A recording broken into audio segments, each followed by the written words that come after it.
Good morning, everybody, and welcome to this Wednesday's morning thought for the day. Now, I don't know about you, but this time of self isolation has given me a lot of thinking time. Also, time to scan through the many books I have collected over the years and not fully read. One of these books, Faith Works by Jim Wallace, I was reminded of a passage that shows how a negative can be turned into a positive. And as we have so much negativity around at the moment, I'd just like to read Eugene's words. The church hall was full of ordinary people from a middle-sized town in the Pacific Northwest. The subject was youth violence, which had become an increasing and frighteningly reality in the community. Some enterprising pastors and youth workers had assembled a wide collection of young people from the streets representing gangs from virtually every race and ethnicity in the city, both male and female. The kids were quite a sight sitting up the front, being scrutinised by the respectable people of the community, attired in backward baseball caps, bandanas, and baggy trousers, with their body piercings and tattoos. They told their stories. The young men and women were reluctant at first, but soon began to share their personal sagas of how they had fallen through the cracks and ended up on the street. The stories were very moving, and as is often the case, the personal and even intimate sharing began to break down the barriers of fear and distrust.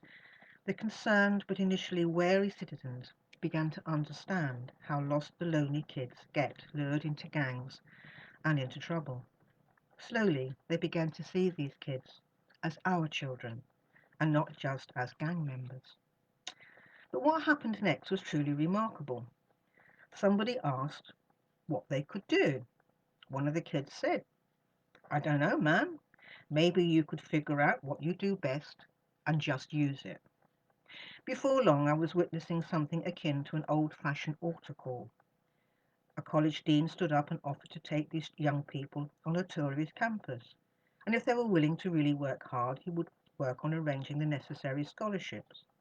A downtown pastor said he would open up his church after school and at night, when the kids said they had no safe places to go.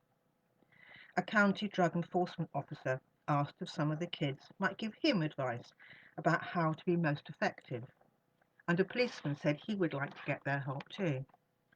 Several business leaders had jobs they wanted to talk to the young people about.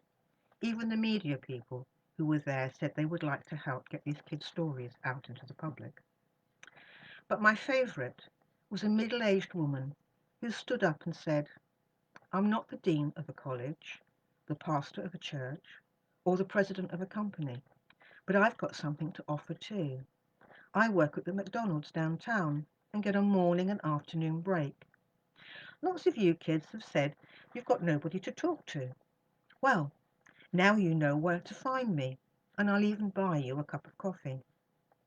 I liked her offer the best because she understood an especially important principle. Offering whatever you have and whatever you are is enough. Too many people don't believe that, so they don't get involved because we can't do what we think we would really make a big difference. We don't offer our own gift, whatever that is. Unlike many church and charitable organizations today, Jesus taught his disciples not to value the biggest and most important gifts, but rather those that are most sacrificial. One day, while Jesus was teaching in the Jewish temple, he sat down opposite the place where people made their offerings and watched the crowd putting money in the treasury. Many rich people put in large sums. Then a poor widow came and put in two small copper coins, which were probably about worth a penny. He called his disciples and said to them, Truly I tell you, this poor widow has put in more than all those who are contributing to the treasury, for all of them have contributed out of their abundance. But she, out of her poverty, has put everything she had, all she had to live on. And that's from Mark's Gospel. Today, we are seeing so much positive action taking place around our country every day, and it's in all shapes and sizes, from those who can give a lot and from those who can only give a little. We can all give a smile, a wave, a good morning when we're out on our morning walk. And for some people, that could mean an awful lot. Perhaps they haven't spoken to anybody for several days. Maybe it's an elderly person looking out of their window that you could give them a wave. Sort of say to them, how are you? It's just that little contact, that widow's mite almost, that we can all give.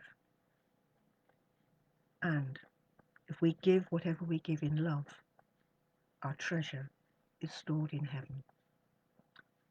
Stay safe and know that you are loved.